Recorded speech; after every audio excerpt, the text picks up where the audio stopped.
The craziest thing about this whole XRP thing is that it was all planned from the very beginning. When you know how the government and the powers that be play the game, you can't get played, and you understand what their next move is.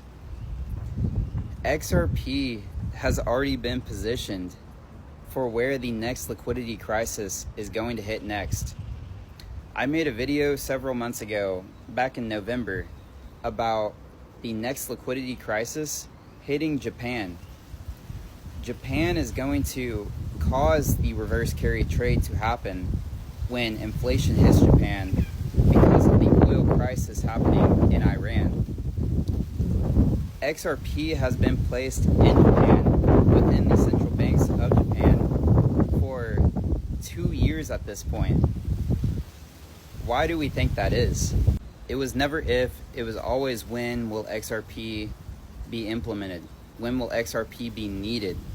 Because XRP's use case is how broken the system is. So the more broken it becomes, the more they need XRP. Also, the geopolitics had to be scripted in the correct way for this whole XRP thing to be needed.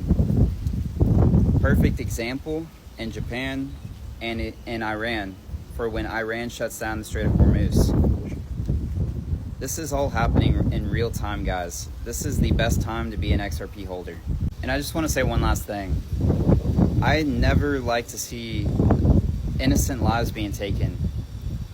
It's sad. It's sad that the governments and the powers that be never let a good crisis go to waste.